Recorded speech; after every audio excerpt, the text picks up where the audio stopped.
Lanjut belajar M365. Kali ini kita akan belajar mengenai bagaimana kita membuat custom field pada dokumen library di SharePoint atau Microsoft Teams. Sebelum itu, jangan lupa subscribe untuk Anda bisa mendapatkan notifikasi video-video terbaru dari channel ini. Sudah? Oke. Ini pengalaman pribadi saya dan saya rasa banyak mengalami hal yang serupa. Saya sering menerima dokumen invoice dan faktur pajak dari perusahaan-perusahaan yang melakukan transaksi dengan saya melalui email. Email sudah menjadi standar bagaimana kita melakukan pertukaran informasi atau pesan dan dokumen melalui attachment-nya pada bisnis kita sehari-hari. Dan email server zaman sekarang seperti Office 365 itu memberikan storage yang besar sehingga kita memfungsikan email ini untuk menyimpan berbagai email dan attachment-nya tentunya ya, untuk jangka panjang termasuk email yang berisi invoice dan faktur pajak misalnya. Kadang terjadi inkonsistensi dari lawan transaksi kita. Misalnya, orang yang biasa mengirimkan kita invoice dan faktur pajak itu orangnya berubah.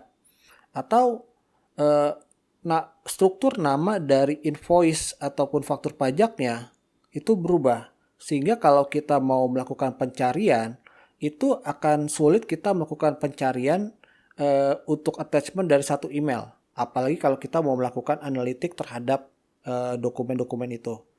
Nah, hal ini memang karena email itu tidak dirancang untuk melakukan penyimpanan informasi, apalagi dokumen secara terstruktur. Pada Microsoft 365, Microsoft List kita gunakan untuk menyimpan informasi secara terstruktur. Anda bisa melihat di video saya sebelumnya, linknya ada di atas, untuk bagaimana kita bermain dengan Microsoft List. Sedangkan SharePoint Document Library kita gunakan untuk menyimpan dokumen, termasuk juga bagaimana kita memberi informasi tambahan dari masing-masing dokumen, sehingga kita bisa menyimpannya secara lebih terstruktur. Yang selanjutnya, kita bisa mengaksesnya melalui SharePoint Online ataupun Microsoft Teams. Gimana caranya? Yuk kita coba. Pertama-tama, kita masuk ke Microsoft Teams sebagai admin. Kita gunakan dokumen library dari satu channel, ya. Kemudian kita open in SharePoint. Kita akan menambahkan 3 field. Yang pertama, itu adalah jenis dokumen.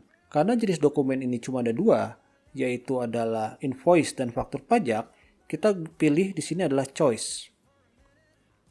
Jenis dokumen. Oke.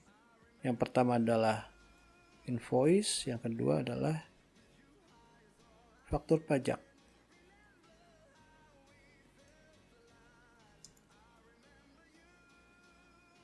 Kita hilangkan yang ketiga.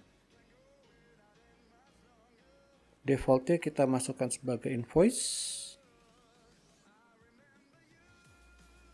Kita set sebagai radio, kemudian kita set sebagai require.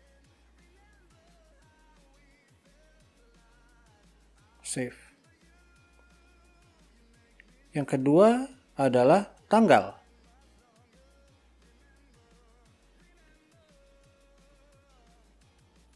Tipenya adalah date only. Tidak include time. Kemudian kita buat dia require. Terakhir, kita tambahkan adalah berapa nilai dari dokumen ini, baik itu nilai invoice maupun nilai faktur pajak. Tipenya adalah currency.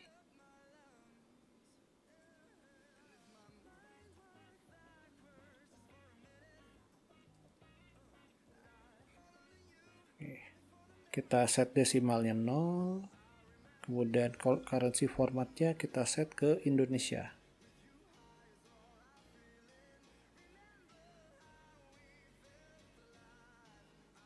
Kemudian kita set dia sebagai require.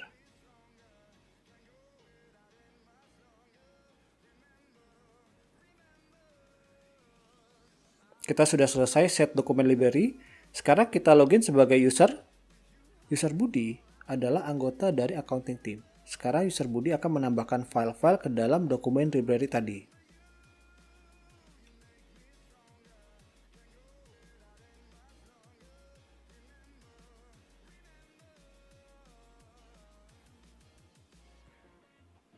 Oke, 10 file sudah berhasil kita upload ke dalam SharePoint ya.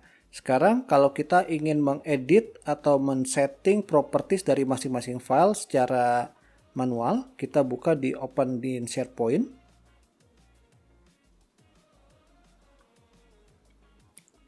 Kita buka dokumennya.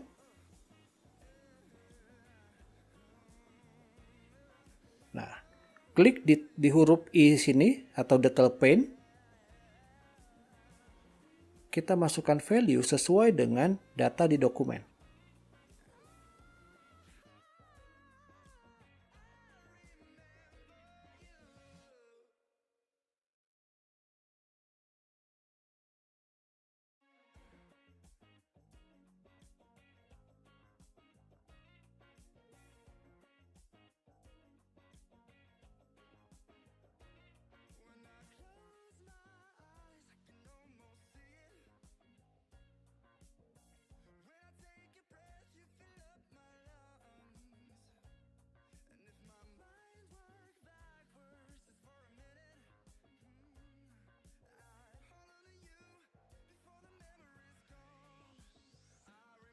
Oke, kita sudah selesai mengedit field-field dari masing-masing file yang tadi kita sudah upload. Kalau kita melihat dari struktur dokumen library yang kita sudah buat sekarang, kita bisa dengan mudah mengetahui informasi-informasi yang terkandung dari masing-masing file. Sehingga misalnya saya ingin melihat faktur pajak yang terjadi di tanggal sekian. Kita bisa dapatkan filenya tanpa kita perlu buka satu persatu. Ya. Kita juga bisa misalkan kita sortir berdasarkan tanggal. Kita bisa sortir berdasarkan nilainya. Ya. Atau kita juga bisa lakukan pengelompokan group by tanggal. Yang selanjutnya bisa kita grouping ke bulan dan lain selanjutnya. Ya.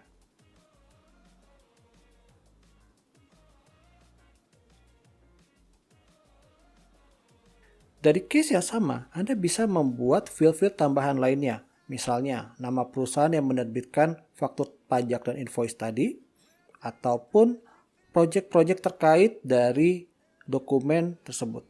Ya, sehingga kita bisa mengerti masing-masing file ini, informasinya, tanpa kita perlu buka satu persatu di file ketika kita melakukan pencarian terhadap file. Oke, itu tadi bagaimana kita memanage dokumen library untuk kita bisa menambahkan informasi-informasi tambahan pada file-file sehingga kita bisa lebih mudah melakukan pencarian terhadap file. Untuk sekarang itu dulu.